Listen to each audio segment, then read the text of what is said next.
Today we'll be checking out something new, something small, and something that starts with an S. Let's take a first look at the new Kia Sonet.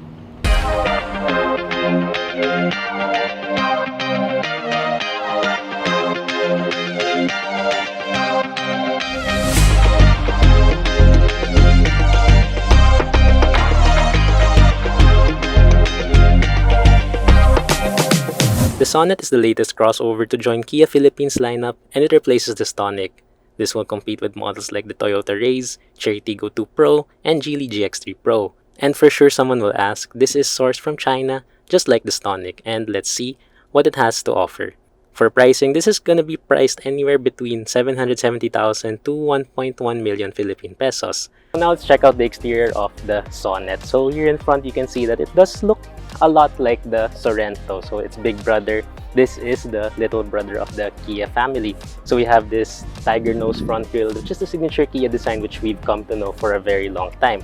Then we also have this very nice rugged looking bumper to make this really look like the SUV that it is, although in a smaller package. Then here we have some LED headlights with a very eye-catching LED DRL design, and that's what you will find in this SX variant, which almost all variants will look pretty much like this. So this is what you would expect really. And also this exterior color is called pewter olive, and it's exclusive to this SX variant as well. So I do find it very eye-catching. And here on the side you can see how small the Sonet actually is. So this is less than 4 meters long. I'm not sure how this compares to the Stonic, but I'll just put it down there. Anyway, these wheels over here, we have 16-inch two-tone alloy wheels which are wrapped in Kumho tires, and these will be available in all variants except the base LX. We also have these roof rails over here which unfortunately are just for aesthetic purposes, but really we don't really use that anyway.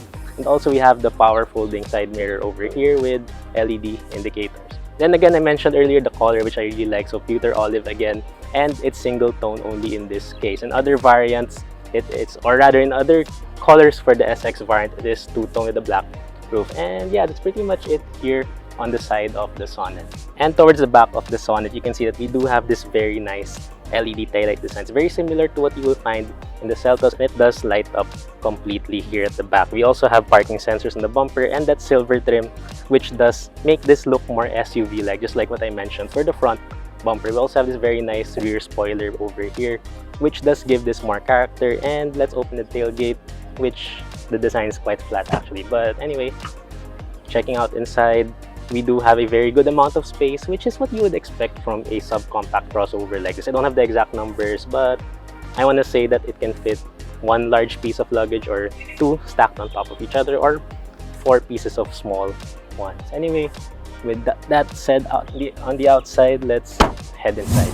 And now we're inside the Kia Sonet, and the first thing I'm noticing here is how this looks so much like the Sorento. So just like the exterior, this is baby Sorento on the inside as well. All the materials here are what you would expect from a subcompact crossover or budget crossover. So we have hard touch plastics everywhere. So that's what you would really expect at the price point of this car, unlike the Sorrento's rather premium positioning. So we do still have some leather like here in the armrest, which is also really nice. And by the way, you can see that it is light brown. So we have a two-tone exterior, or rather interior, on this variant. I'm not sure though what we have in the lower variants, but this one does have this two-tone interior color scheme. It really matches the exterior color of this car.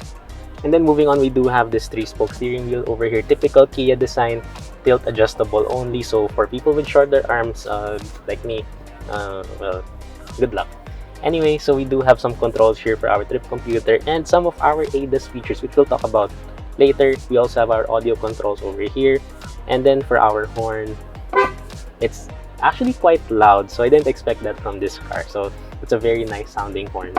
So it's bigger than this car. So anyway, we do have here a fully digital instrument cluster, similar to what you would find in Hyundai products. So again, that shows our trip computer over there.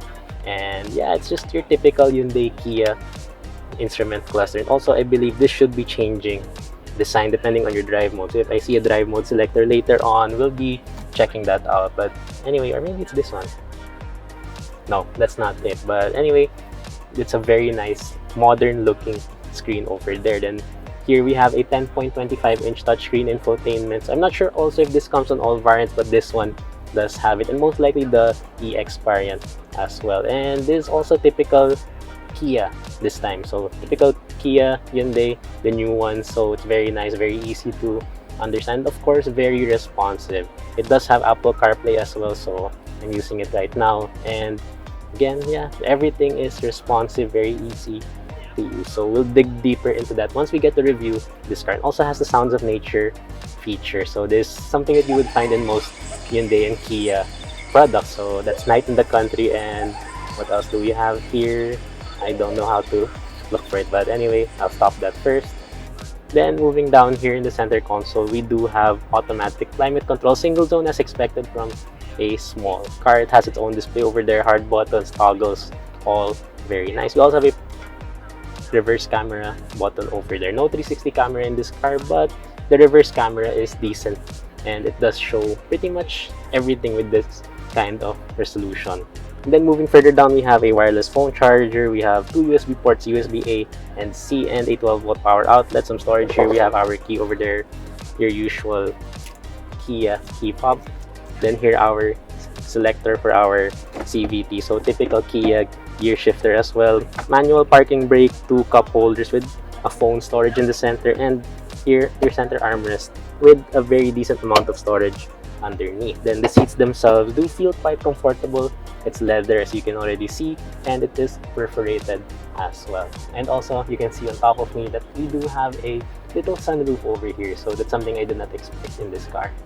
And now we're here at the back seat of the Sonet, and there's really not much to see back here, but we do have our two aircon vents over there and two USB-C ports and some storage here as well. So at least we do have that. Space is on the smaller side, but it's not bad at all. We do have a very flat floor, pretty much flat. There's a small tunnel in the middle, but that's okay. And we have loads of foot space underneath the front seats. And this, by the way, is in my driving position, so you can see I'm 5 feet and 7 inches tall, or 5 feet and 7 inches short, or average. But yeah, it does work pretty well for someone my size. And these seats are pretty decent, and we do have a center armrest over here with two cup holders as expected.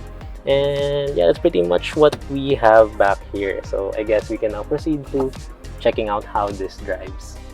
So now let's take the Sonet out on a test drive. So initial impressions is that this does feel quite smooth. So this is obviously our first time to experience this car, and so far with the exterior, the interior, it's all showing good things. And now with the driving, right now with the few seconds that we had now, it's already doing quite well.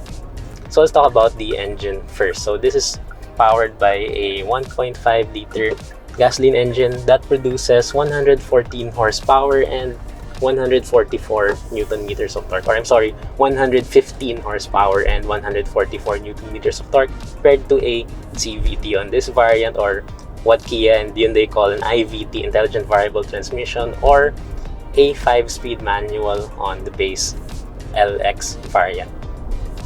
And again, so far this is very smooth, especially with that CVT. And in case you're wondering, this is actually the same engine that you will find in the Hyundai Creta and the Stargazer X. So it does feel quite similar to those, but is also a bit different when it comes to its tuning. It maybe this car is lighter, I'm not sure about that, but it does feel much smoother. It does feel much peppier as well, although we'll be able to talk about that more once we're able to take this out on a proper test drive. What I'll say now though is that this is definitely quick, so that those numbers don't seem like much, but it does offer us a very decent amount of acceleration. So put your foot down, the response is pretty good. It's not at all slow for what it is. Maybe on the highway it'll feel a bit different, but right now in this private road that we are currently driving on, it does feel pretty decent. Also, what I'm noticing now is that noise insulation is actually quite good. Maybe probably better than the Creta even. And the road here is not exactly a very smooth surface, so it's concrete, which usually tend to make more noise than asphalt roads, or even just any road in general. Concrete roads are generally louder, and in this case it's very quiet and road noise is very minimal. Maybe if we get to higher speeds, again, it'll be different. We'll reserve all our complete thoughts once we get this out on a proper test drive. As for its steering feel and handling, it does also feel quite good. So it's very light when you're at lower speeds, but once you do speed up a bit, just like now we're going around 50 kilometers per hour, it does get a bit heavier. It does feel like there is a little bit more weight to it. In general, these light steering don't really feel that good, but here I can forgive it. It does have decent amounts of feedback. It does provide us what you would expect again from a subcompact crossover. These are designed for comfortable driving, and that's so far what it's giving us right now. As for ride quality, this road that we're on, like I mentioned, is not exactly the smoothest in terms of its texture, but in terms of pavement, it's actually quite smooth. And maybe that's why right now this is giving us a very good feeling when it comes to ride quality. But at the same time, you'll probably feel it by now. And given again, this is concrete, not the smoothest surfaces, but the pavement itself is quite smooth. Maybe once we get to take this out again, like what I've been saying since we started, we'll be able to fully test it out. But so far, so good. There's really nothing much to complain at this moment. And now I just like the floor just to get a feel. So there, you can hear that the engine does sound a bit tired, but yeah, it's what you'd expect from a low power 1.5 liter engine, small engine like what this car has. Then let's just make a quick U-turn over here while the road is clear. So yeah, given this is a very small car, it does have a very good turning radius as well. In fact, we can actually go in circles on this road probably. Visibility as well is quite good, so it's what we're seeing right now. There is no issue on that as well. For a small car, the windows, the windshield, everything is quite big, so we do have a very wide view of the road around us, and that will really help. So we have a small car, we have excellent visibility. This is going to be very easy to drive once we experience it outside this area. And lastly, let's talk about advanced driver assist system. So this does come with a couple. So we do have forward collision alert, no autonomous emergency braking, but again, we have that alert. And then we have lane keep assist as well. So it's actually on right now and it's working right now even at lower speeds of 40 kilometers per hour. Other cars, you have to go up to like 70. This one works even at lower speed, and this will definitely help in reducing driver fatigue when stuck in low speed traffic, especially on the highway. And if I'm not mistaken, this also has lane departure warning. So yeah, this does have a few. It's not complete, but I guess that's really what we can just get in this car to keep the prices low. And perhaps in the future, Kia may decide to offer us the complete set of ADAS in this. Then for fuel economy, we'll show that to you next time once we're able to test drive again outside. And yeah, I guess that's it for now for our first look at the new Kia Sonet. So obviously, like I keep mentioning, we'll be giving you another try at this car. Once they do start lending it out for us, we can have it for more than just one day. So yeah, thanks for watching, and watch out for our full review, hopefully coming very soon.